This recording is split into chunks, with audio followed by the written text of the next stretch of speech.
আসসালামু আলাইকুম সবাইকে। আই হোপ আপনারা সবাই অনেক ভালো আছেন। আমিও আলহামদুলিল্লাহ অনেক ভালো আছি। আজকে আপনাদের সাথে একটা সুন্দর ভিডিও শেয়ার করব যে বৃষ্টি আসলে ছোট বাচ্চারা কি করে। আপনাদের বাসায় যদি ছোট বেবিরা থাকে তাহলে বৃষ্টি আসলে তাদেরকেও ঘরে ধরে রাখা যায় না। তার মনে হয় বৃষ্টি পেলে পাগল হয়ে যায়। আমিও ছোটবেলায় বৃষ্টিতে অনেক গোসল করেছি। তখন কিন্তু আমিও ছোট সময় বকুনি খাইতাম আম্মুর হাতে। এই বৃষ্টিতে বাইরে যাস না। বৃষ্টিতে বাইরে গেলে কিন্তু জ্বর চলে আসবে। তখন কিন্তু তোকে ডাক্তারের কাছে নিয়ে যাব না, দেখবো না। কিন্তু পরবর্তী টাইমে জ্বর যতই আসুক না কেন কিন্তু আম্মু কিন্তু ঠিকই দেখে। আমি না সেই জিনিসটা প্রচুর মিস করি যে ছোট সময় সবাই কত আদর যত্ন অ্যান্ড সবাই কত খেয়ালে রাখে, কিন্তু বড় হয়ে গেলে সবাইকেই কেমন যেন একটা পর বানায় দেয়।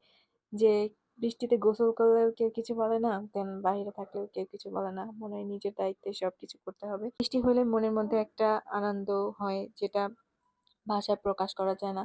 আর বৃষ্টিতে গোসল করলে মনের যত দুঃখ, কষ্ট অ্যান্ড যাবতীয় যা আছে সব কিন্তু হালকা হয়ে যায়। আমার তো বৃষ্টিতে গোসল করতে এখনো অনেক ভালো লাগে। তো আমিও যখন বৃষ্টি হয় তখন বৃষ্টিটা গোসল করা মিস করি না, বৃষ্টিতে যাই গোসল করি।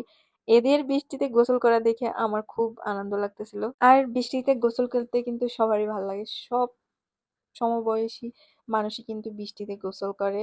যেটা বুড়ো বলেন, ছোট বাচ্চা বলেন, দেন আদার্স পিপল বলেন, সবাই কিন্তু বৃষ্টিতে গোসল করতে অনেক অনেক ভালোবাসে। অ্যান্ড সবারই একটা ফেভারিট জিনিস হলো বৃষ্টি।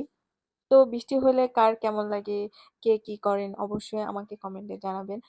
আর আমি ছোটবেলা থেকেই শুনে এসেছি যে মুষলধারে যখন বৃষ্টি হয়, যত মনের আশা ভরসা আছে সেটা নাকি আল্লাহর কাছে প্রার্থনা করলে পূরণ হয়ে যায়।